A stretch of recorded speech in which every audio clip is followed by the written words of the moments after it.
Greetings. It is Dr. Robin Saleh, your very own licensed board certified functional healthcare practitioner and nutrition professional. I have 12 years of clinical experience in both areas of acute and chronic inflammation. We do not plan to treat, cure, or prevent any type of degenerative disease, illness, or ailment. Please consult with your healthcare practitioner before integrating these educational tools and dietary tips. Let's get started. Today we are going to talk about anemia, the different types of anemia, sickle cell anemia, and how to manage the symptoms through dietetics. And I know a lot of you like to believe that you are what you eat because that's what you've been told your whole life. But inherently, you're not what you eat, you are what you absorb, okay? Anything that you eat and it does not absorb, it goes through the system as waste, okay? So we sweat, we go to the restroom, we urinate, and we defecate. So anytime that your nutrients do not get absorbed, it goes through the body as waste. So it's so important to make sure that your digestive health is optimal and that you are not experiencing malabsorption, because you are not what you eat, you are what you absorb, and what you are absorbing is the foundation and the building blocks of a healthy whole body. The human body needs 90 essential nutrients to fire properly. So first, I'm just going to be reading off some notes so you can chime in with me if you like. There are 7 types of anemia. There is an iron deficiency anemia. You ever met someone who is either stick thin as a rail, or they may be a lot bigger or on the thicker side? And people just associate anemia with someone being so small and so frail, but both parties, out of these two parties, can experience iron deficiency.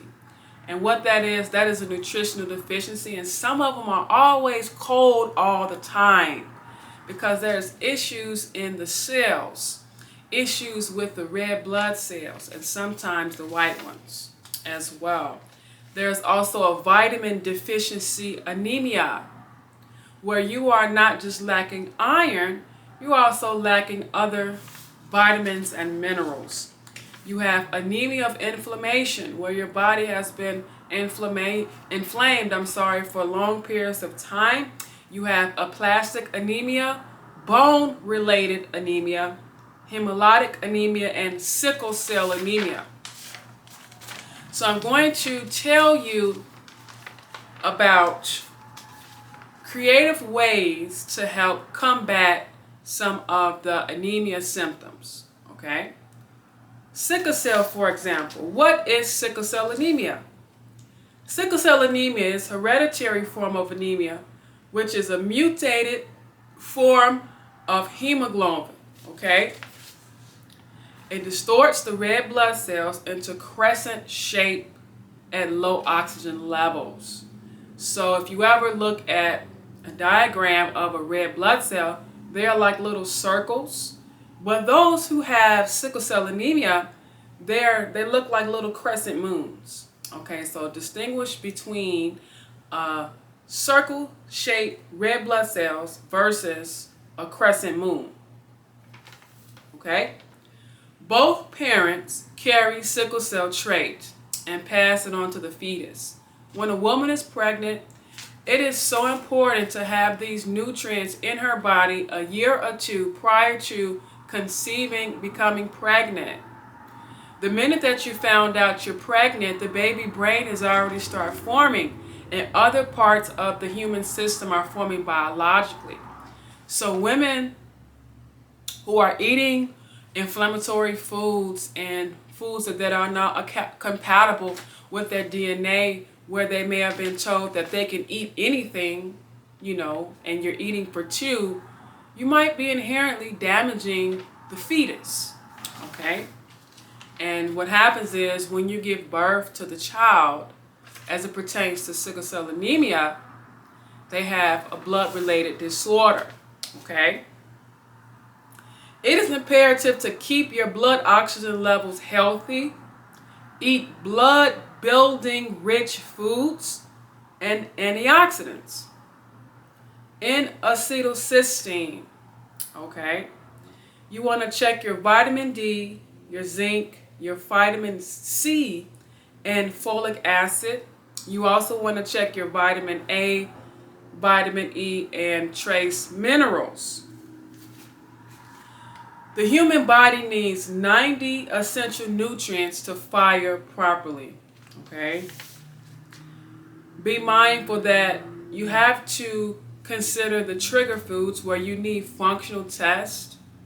So please do not utilize this information and try to doctor yourself up or take this information and not get the correct support and you try to tell your doctor what to test for. That's the wrong thing to do. Again, this is informational purposes only. You have to let the professional help you the best way that they know how, okay, using their modality. I know many of you like to come on my channel and get free information, and I don't mind that.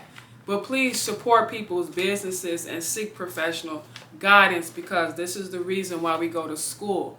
Just because you read something on Google, that does not necessarily mean that you know how to apply that information, nor do you have clinical experience in those areas. I just wanted to say that because I know a lot of you guys come on here and do that. So moving forward, you want to eat a high diet of colorful fruits and vegetables. Papaya and pigeon peas are great for sickle cell anemia, anti-inflammatory foods, okay? Only your doctor would know how to assess the foods, and you would get functional testing, okay, by a healthcare professional. You want to avoid wheat, rye, barley, and oats, okay? Too much strenuous exercise is detrimental to sickle cell patients. Mild to moderate activity is okay. Over there in Nigeria, there is a product called Sickle, and this is a nutritional supplement. You want the spelling, it's called Ciklavit, Sickle. And this is a nutritional support, amino acid support for those who are suffering from sickle cell. And there have been reports that said that this supplement can help with some of the sickle cell episodes of pain, anxiety, and things like that. Feel like things is attacking you and your body is shutting down. Here's what you can do for the pain, okay? Boswellia, turmeric for episodes of the pain crises. Oregano essence, full spectrum hemp, biofreeze, topical, on the skin where you are inflamed. And be mindful that much of the food here in the United States is GMO. And you want to get tested for mineral deficiencies, vitamin deficiencies, food allergies, and food intolerances. Again, we're just here to help you get down to the root. I encourage you to book an appointment with me so that we can get down to the core of what is causing these issues. Now, if you have a genetic predisposition of sickle cell anemia where you was born with that, the only thing that you can do at this point is manage the symptom. You do not have to live your life in agony, nor do you have to be subject to those pain episodes. Modern medicine does a great job, and there are also medications as well as nutritional therapies that are available that work quite well synergistically. I hope that you found this information to be quite insightful, quite informative. Share this with a loved one and anybody that you know is suffering in areas of anemia. A slight intake of certain vitamins and minerals will clear up a lot of health issues that you guys are experiencing. Okay? Majority of the health issues, if it's not an infection or trauma, is caused by nutritional deficiencies. Okay? I know it sounds simple, but let us professionals help you put all the pieces of the puzzle together. Thank you, and you have a great day. Bye-bye.